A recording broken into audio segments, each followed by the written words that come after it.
Hello, so today's video is going to be a Tommy and Tuppence where to start and favourites. I have previously on my channel done a Poirot and Miss Marple where to start favourites, so both of those will be linked in the description bar below.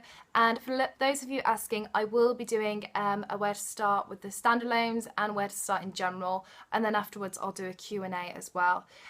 So hopefully all your questions and where to start with Agatha Christie will be answered. So let's get started with Tommy and Tuppence, and as usual all the books will be linked down in the description bar below. So similar to Poirot and Miss Marple, I think the best place to start with Tommy and Tuppence is the first one. This is The Secret Adversary. It was published in 1922, so it's just after the First World War. Now Tommy and Tuppence met during the war, and meeting up after, they find both of themselves are unemployed and they decide that they're going to work together and do the Young Adventures Limited, go anywhere, do anything and be kind of detectives, and they end up looking for some secret government information and getting themselves into all sorts of mess. Now this for me is not my favourite Tommy and Tuppence by far. I find this one that they are really immature, really naive, got a lot to learn. To be honest, I just find them really, really annoying. I don't know if Agatha Christie did this on purpose so we can watch them kind of grow and mature throughout the books, because Tommy and Tuppence, unlike Poirot and Miss Marple, I mean when we meet Poirot in the 1920s, he's already retired, and his books go into the 70s, so he doesn't age that much. However, Tommy and Tuppence, we meet them just after the First World War, and the last book, they're in their 70s, so, you know, we're aging quite a lot. I hope that's why Agatha Christie wrote them kind of this annoying in this one. It's not a bad book, it's just one which you can see the progression. So I think it's definitely worth starting here because you learn about themselves, but you also learn about their relationship as well, and you get to see them grow and develop. So I gave this one 3 out of 5 stars, but I do think it's the best place to start. Next, I think you should read the next one. I just think you should read all of these in order. There are only 5 of them.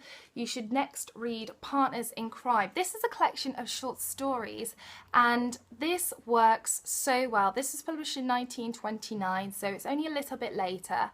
And Tommy and Tuppence take on a detective agency, and they have people coming in and, you know, talking about their domestic stories, and I think their domestic stories work really well, and I think their short stories work really well. Some of my favourites are The Man in the Mist. I quite like that one, and I really like The Red House as well, but there's some really good ones in here. I gave this one 4 out of 5 stars because in small doses I didn't really find them annoying, and I found that they were maturing as well, and you get to meet Albert in this one, who becomes very loyal to both Tommy and Tuppence. Next is N or M. This is one of the most famous ones, but actually I don't think it's that great. This was published in 1941, and as you can tell from the cover, it is a very political one again. Tommy and Tuppence are sent on a mission to find N and M, who killed a member of Britain's Secret Service or something like that. I think it's Secret Service. Is it Secret Service? An agent. Yeah, Secret Service. And they get in themselves into all kinds of mischief and trouble as usual. This, for me, was good, but it wasn't great. But for me, I think that's because I don't really like the political ones. But if you do like political books, then you'll probably really like this one. Again, 3 out of 5 stars. I'm sorry if I've offended anybody. Then going quite a leap in time, published in 1968, was By Pricking of My Thumbs. And at the beginning of this book, we have Agatha Christie writing in here, and she says, "This book is dedicated to the many readers in this and in other countries who write to me asking what happened to Tommy and Tuppence. What are they doing now? My best wishes to you all, and I hope you enjoy meeting Tommy and Tuppence again, years older but with spirit unquenched."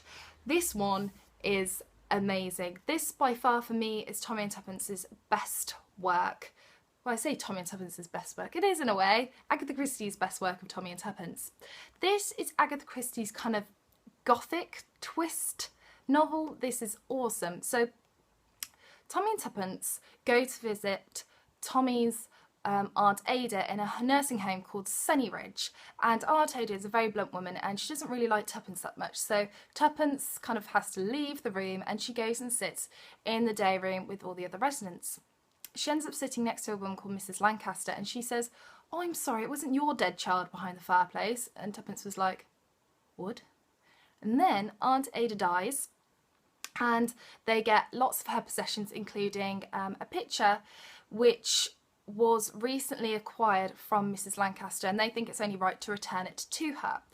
Tuppence recognises the house in the picture, and they try to give it back to Mrs. Lancaster. Turns out she's kind of disappeared. So Tuppence takes it upon herself, because Tommy's gone away, to go and try and figure out what's going on. So she goes and finds the house in the picture again, and it turns out in that village of that house there was a murder of a child. There was a dead child.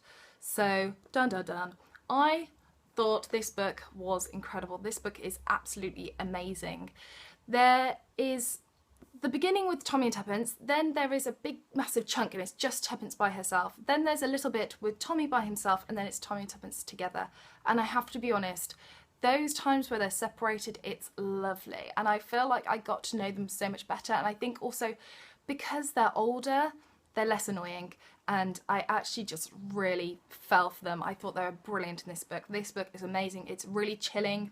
It was one of those reads where I put it down because I was getting a little bit spooked because I was in the house by myself. But then I couldn't put it down because I was so addicted, so I just picked it back up again, but was looking every 2 seconds just to make sure that no one was going to pounce on me. I gave this book 5 out of 5 stars. It's incredible. Best Tommy and Tuppence, hands down. Then finally, Postman of Fate. This is the last one. This is from 1973, that's when it was published. In this book, Tommy and Tuppence buy an old rundown house. Along with the house, they buy some furniture and bric-a-brac and things like that. Sorting through it, Tuppence comes across a load of boxes of books and decides that she wants a bit of a library.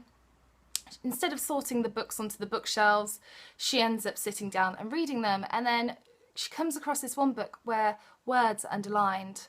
So she writes these words down on a separate piece of paper, and then realises that doesn't make any sense. So then she takes out the letters, first letters of each of the word, and then it spells out, Mary Jordan did not die naturally, it was one of us. Dun dun dun. How creepy.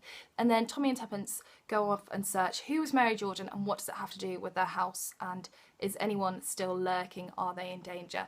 This was really good. They have a dog called Hannibal who actually comes to the rescue and is awesome. This book was really good. I had the same feels for them as I did in the previous one by pricking in my thumbs. Something wicked this becomes. Sorry. And they were lovely in this, and the annoying Tommy and Tuppence was gone.